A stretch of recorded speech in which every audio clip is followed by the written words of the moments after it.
Häyhä became a master of using sounds, smoke, and artillery fire to cover his movements when changing positions, constantly adapting and thinking of new ways to remain hidden and fool the enemy.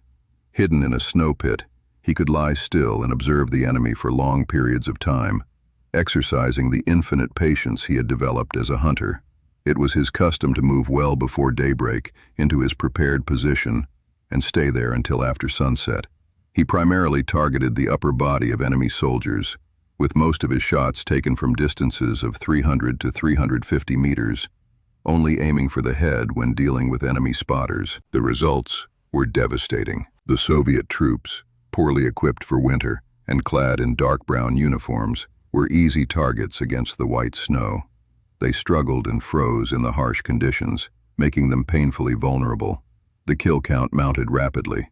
On December 21, 1939, Häyhä achieved his highest documented daily count of 25 kills. By December 22, 1939, he had recorded 138 confirmed sniper kills in just 22 days of combat. By January 26, 1940, his tally had risen to 199 sniper kills, 61 additional kills in 35 days. By February 17, 1940, the count reached 219 confirmed sniper kills, another 20 kills in 22 days. On that date, he was awarded an honorary Seiko rifle by Swedish businessman Eugen Johansson, who wanted to present it to the best sniper in the Finnish army. Häyhä also received other presents, including a pocket watch and gloves, as newspapers wrote about his extraordinary kill count, and he became a wartime celebrity. While the exact final number remains a subject of historical debate, official Finnish records show varying counts. Division Commander Antero Svensson credited Häyhä with 219 confirmed kills with a rifle and an equal number of kills by submachine gun when he awarded Häyhä the honorary rifle.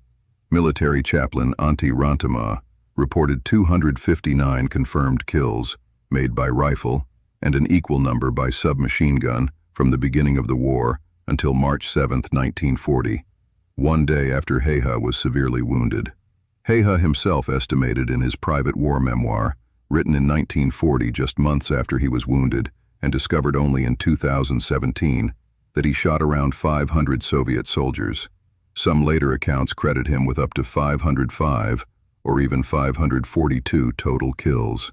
He also killed an estimated 200 or more soldiers using a Suomi KP-31 submachine gun when serving as a group leader, bringing some unofficial totals to over 700. All of Häyhä's confirmed kills were accomplished in fewer than 100 days, an average of 5 to 6 per day, at a time of year with very few daylight hours. His kill count as a sniper was based on his own reporting, with the confirmation of his comrades, and only those who were verified to be dead were counted.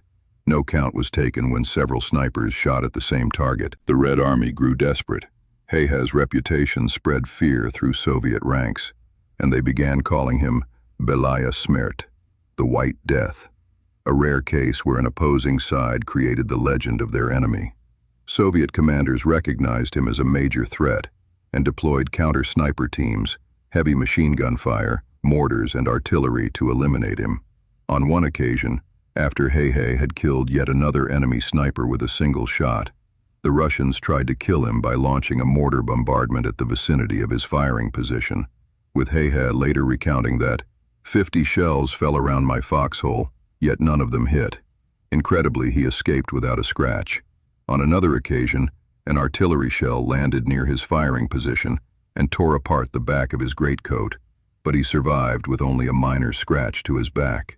When Soviet snipers attempted to locate him, he often preemptively spotted and eliminated them first. According to later accounts, Häyhä shot at least 5 enemy snipers during the Winter War. All Soviet attempts to neutralize him failed. Accounts by Soviet officers collected after the war describe heightened anxiety among infantry units, more cautious movement, and an increased demand for reconnaissance.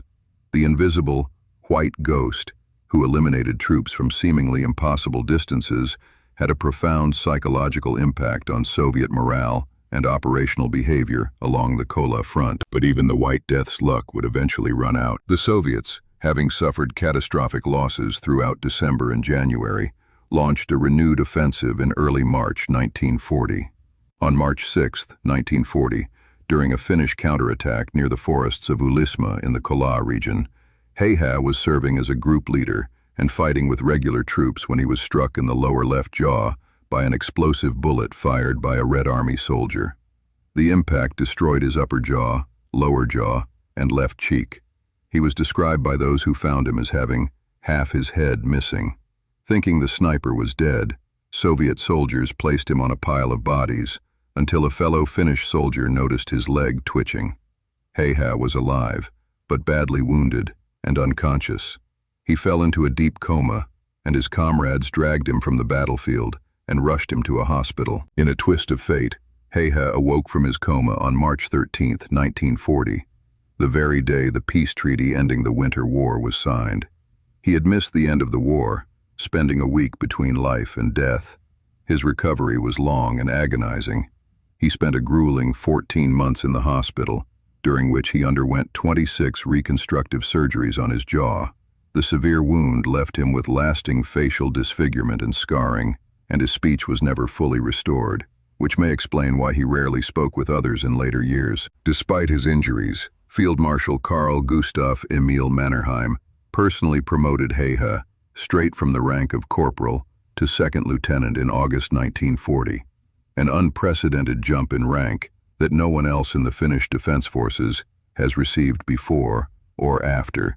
He was also awarded the Cross of Kollaa Battle, number 4, after Marshal Mannerheim, President Kallio, and General Svensson.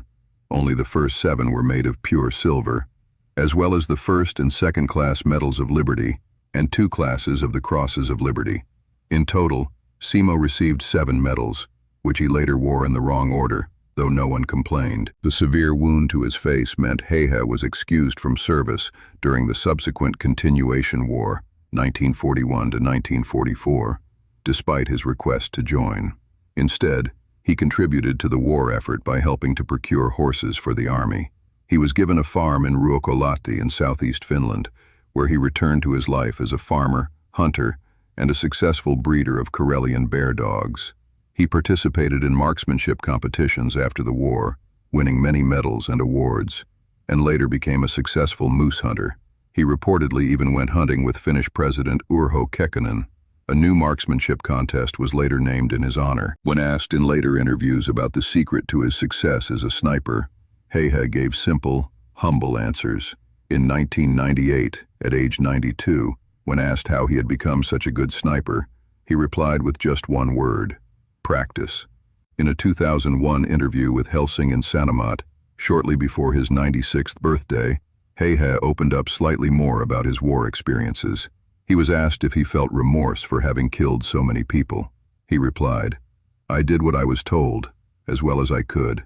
There would be no Finland unless everyone had done the same." Those who knew him said, Simo spoke more with animals in the forest than with other people. He rarely spoke of the war or his actions, and did not see himself as a hero, but simply as a man doing his duty for his country.